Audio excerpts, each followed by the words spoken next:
Hello and welcome. You are listening to Pint Size Therapy, where we explore all things related to mental health healing, personal growth and development, emotional wellness, and the human experience in pint-sized bites.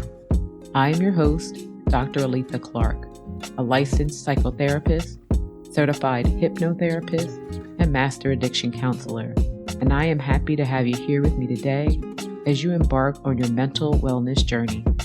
While I appreciate you tuning in, don't forget this podcast is informational only and is not a substitute for seeking out your own mental health counseling with a licensed professional.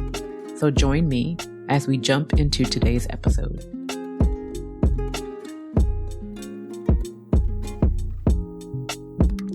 Hello and welcome. As I indicated in our previous episode, September is National Recovery Month. And this year's theme is Recovery is Real, restoring every aspect of life. In our last episode, we talked about what recovery really means and how it's about so much more than abstinence. Today, we're going to look at the science side of things, what addiction actually does to the brain and body, why recovery is possible, and how science backs up the hope that people can and do heal. I promise we're not going to go too deep into the jargon or medical textbooks. Instead, I'll break it down with plain language, metaphors, and a story you can relate to. So by the end, I want you to walk away with both knowledge and encouragement. Whether you're in recovery yourself, supporting someone else, or just curious about how this all works. So let's start with what addiction really is. Addiction is not a moral failing. It's not about being weak or having no willpower. Addiction is a medical condition. It is a chronic but treatable one. So here's a way to picture it. Imagine your brain's motivation system is like a GPS. Normally, it guides you towards healthy destinations, things like connection, nourishment, rest, and happiness. But addiction hijacks that GPS. Suddenly, no matter where you want to go, it keeps rerouting you back to the same unhealthy destination, the substance. And even when you know it's hurting you, the GPS keeps pushing you in that direction. That's why addiction is more than just bad choices. It's about changes in the brain that make quitting incredibly difficult without help. It's also important to know the difference between substance use, misuse, and what's called a substance use disorder. Not everyone who uses develops an addiction, but when that use starts kind of interfering with your health, your relationships, your ability to work or even function, and when stopping feels nearly impossible, that's when we're talking about a medical condition. And yet, stigma still surrounds addiction. Too often, people hear the terms addict or alcoholic, and immediately they think shame, judgment, or failure. Understanding the science helps us shift the conversation from blame to compassion and from hopelessness to possibility. So let's talk about what's actually happening in the brain and how addiction affects the brain. The brain has a built-in reward system. And think of it like your natural motivation circuit. When you eat a good meal, when you laugh with friends, you accomplish a goal, your brain releases dopamine. It's a chemical. It signals pleasure, satisfaction, and motivation. That's your brain way of saying, hey, that was good. Do it again. Now, here's the tricky part. Substances like alcohol, opiates, marijuana, or stimulants, they flood this system with dopamine.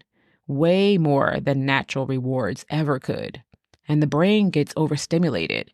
And over time, it actually adapts. So natural joys actually start to feel a little bit muted. And the brain begins to crave that intense dopamine surge again and again that it gets when you're using substances. And different brain areas get pulled into this cycle. The prefrontal cortex, that's your decision maker. The part that helps you plan and weigh consequences. Well, substances causes it to get weakened. It stops you from making good decisions and weighing the potential consequences. The amygdala, that's your alarm system. When using substances, it gets hypersensitive, creating intense stress and cravings when you try to stop.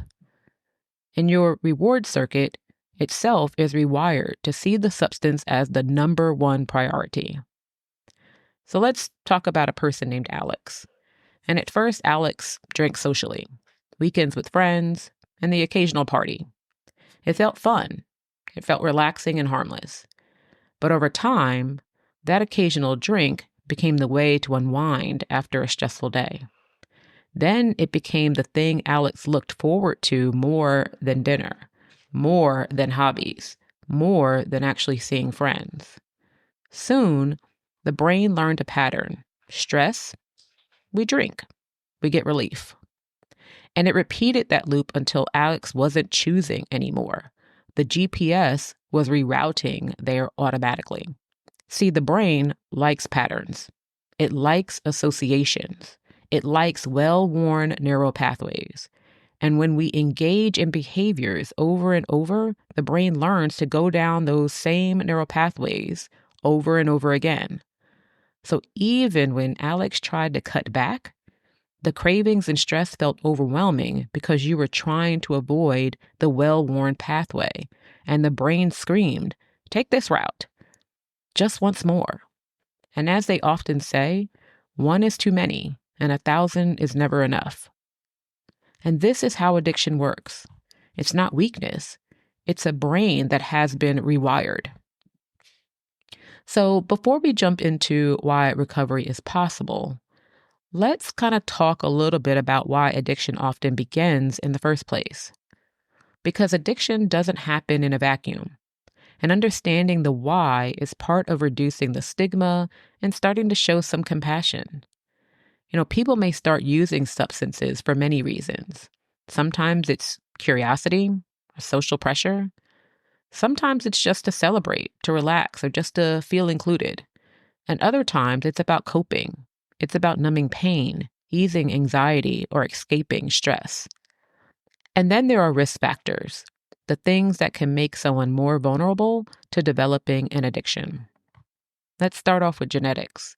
Research shows that genetics can account for up to half of a person's risk. That doesn't mean addiction is guaranteed if it runs in your family, but it does mean your brain may be wired in a way that makes substances feel more reinforcing. And if you start, there is an increased likelihood you will become addicted and struggle to stop. And our environment, right? The world around us matters. The environment you're in matters. If you grow up where substance use is common, or where stress, poverty, or violence are part of your daily life, that risk actually goes up. Social influences like your friends, your partners, even certain work environments, they kind of generate a culture of substance use, and they can also play a role. Many people who struggle with addiction are also living with trauma, depression, anxiety, or other mental health conditions. Substances can become a way to cope, a way to escape, a way to numb the pain, even if that coping brings long-term harm. And we also have to think about age at first use. Starting substance use at a younger age is a big risk factor because the brain, especially that decision-making part we talked about earlier, it's still developing well into the mid-20s. So it's not making great decisions for you. And you're at greater risk.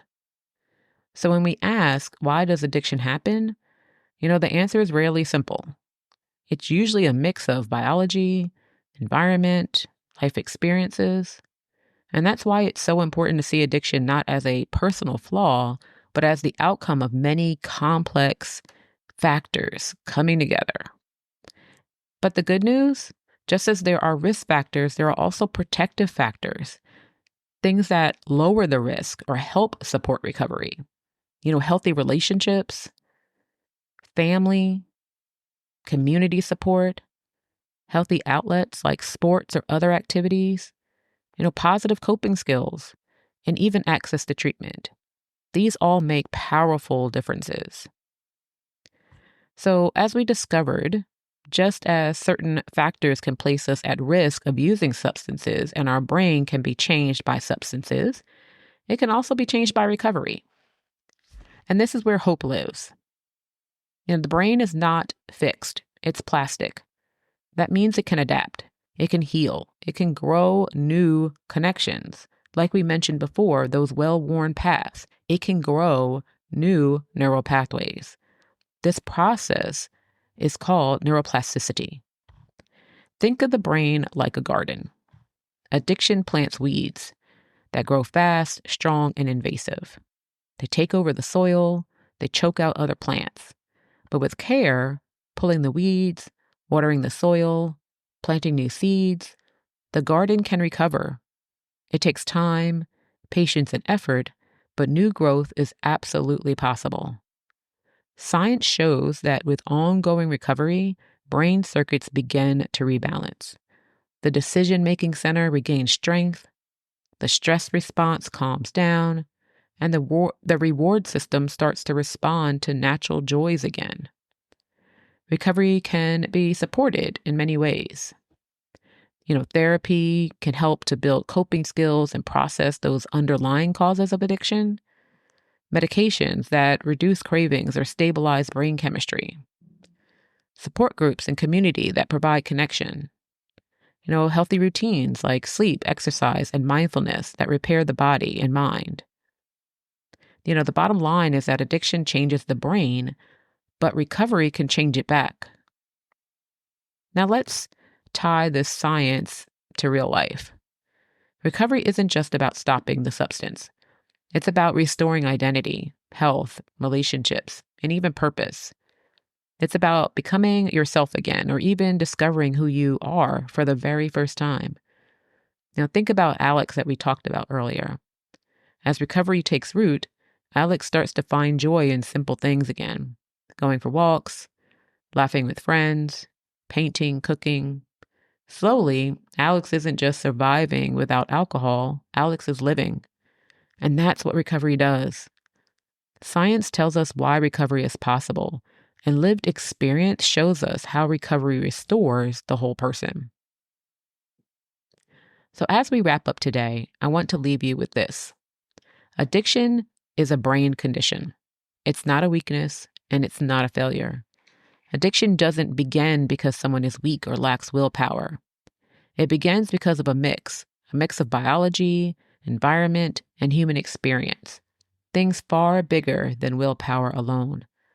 And while addiction hijacks and rewires the brain, it's important to remember the very same brain has the power to heal, the power to grow, and to restore. Recovery is the proof. Every day, people all over the world are showing that change is possible. They're finding new ways to cope with stress, rediscovering their passions, rebuilding relationships, and reconnecting to themselves. So if you're listening and you're in recovery, or even just thinking about it, take this as an encouragement. Your brain and body are capable of healing. You are not defined by where you've been. You are shaped by where you're going. And if you're supporting someone in their recovery journey, remember that compassion and hope are some of the strongest protective factors you can offer. So this recovery month, hold on to the truth that recovery is real.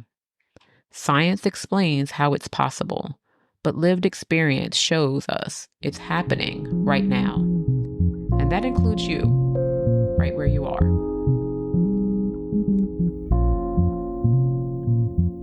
As always, thank you for joining me today on Pint-Sized Therapy.